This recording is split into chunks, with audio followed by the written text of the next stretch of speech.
जय श्री कृष्ण दर्शकों।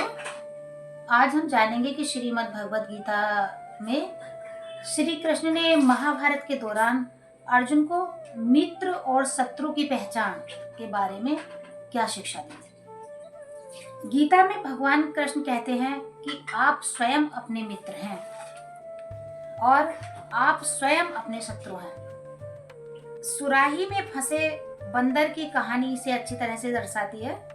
कुछ मेवों को एक सुराही में रखा गया जाता है जिसमें बंदर का हाथ मुश्किल से अंदर जाता है। बंदर सुराही के मुंह से हाथ डालता है और मुट्ठी भर के मेवा पकड़ लेता है। मुट्ठी भर जाने से हाथ का आकार बढ़ जाता है और वह सुराही से बाहर नहीं आ सकता। मेवों से भरे हाथ को सुराही से बाहर निकालने के लिए बंदर हर तरह की कोशिश करता है, पर सोचता रहता है कि उसके लिए किसी ने जाल बिछाया है और वह यह महसूस करने में विफल रहता है कि अपने विरुद्ध यह जाल उसने खुद बिछाया है। किसी भी प्रकार का परामर्श बंदर को इन मेवों को छोड़ने के लिए मना नहीं कर सकता, बल्कि वह यह सोचता है कि हम उसके मेवों को हड़पने की कोशिश कर रहे हैं।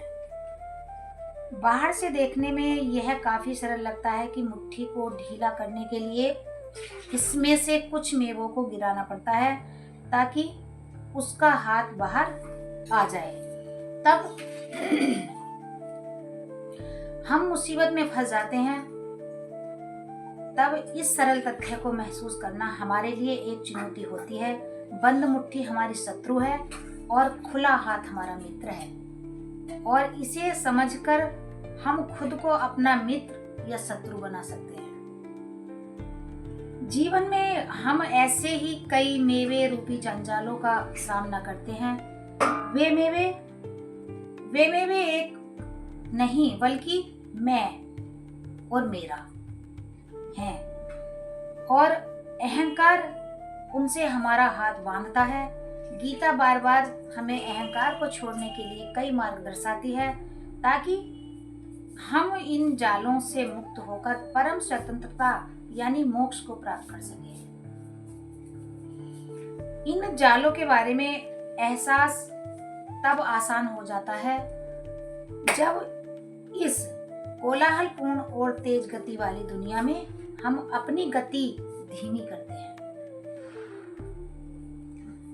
गीता में कई अचूक उपाय हैं जो आत्म साक्षात्कार के मार्ग में आने वाली बाधाओं को दूर करने की क्षमता रखते हैं।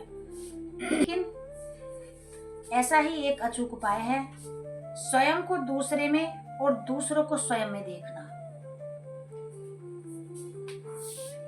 श्री कृष्ण हमें यह महसूस करने के लिए कहते हैं कि वे हम सभी में हैं और वह अव्यक्त या निराकार की ओर इशारा कर रहे हैं। श्री कृष्ण श्रीमद् भगवत में कहते हैं कि अपने आप में उस समझ को प्राप्त करें जिससे विभाजन समाप्त हो जाता है, और उस अवस्था में हम गधे या चोर को ठीक उसी प्रकार नमन करें जैसे कि हम भगवान को नमन करते हैं। इंद्रियों द्वारा प्रेषित जानकारी के आधार पर हमारे दिमाग को स्थितियों को सुरक्षित, सुखद या असुरक्षित, अप्रिय में विभाजित करने के लिए प्रशिक्षित किया गया है। यह हमें आने वाले खतरों से खुद को बचाने के लिए आवश्यकता और उपयोगी है। किसी भी तकनीक की तरह दिमाग भी दो धारी होता है और हम हावी होने के लिए अपने दायरे को पार कर जाता है जो अहंकार का जन्म स्थान है। यह अचूक उपाय हमें सिखाता है कि विभाजन को कम करने के लिए दिमाग को नियंत्रित करें, यानी काबू में रखें ताकि सामंजस्य या एकता बनी रहे। यह ध्यान देने योग्य है कि कोई भी जटिल भौतिक अस्तित्व के साथ साथ हमारा शरीर भी इस सामंजस्य के बिना जीवित नहीं रह सकता।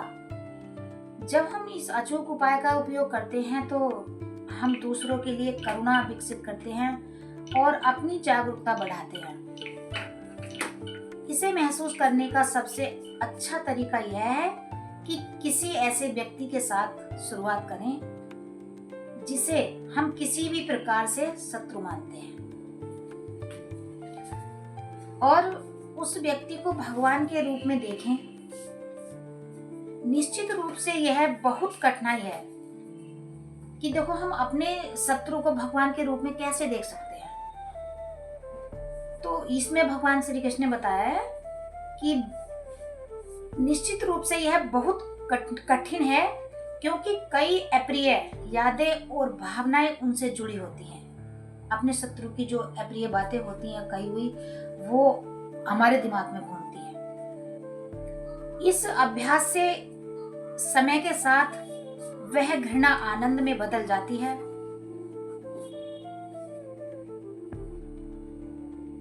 जीवन में हम ऐसी स्थितियों से गुजरे होंगे जहां हम सभी ने ऐसा व्यवहार किया होगा, और हमें यह अभ्यास दोहराते रहना चाहिए। गीता द्वारा दिए गए मार्ग में स्वयं के बारे में जागरूकता और दूसरों के लिए करुणा अंतरात्मा रूपी किनारे की ओर जाने के लिए नाव के दो चप्पू जैसे हैं। एक बार जब हम इसे समझ लेते हैं तो हम भगवान श्री कृष्ण को कोरोना महामारी में देख सकते हैं। जय श्री कृष्ण। देखिए दर्शकों, ये मैंने छोटी छोटी दो जो गीता के आचरण है वो मैंने आप तक पहुंचाने की कोशिश करी है, और इसमें अगर कोई त्रुटि हो तो कृपया आप इसे माफ करें, और आपको अगर पसंद आई हो तो आप लाइक करें। जय श्री कृष्ण।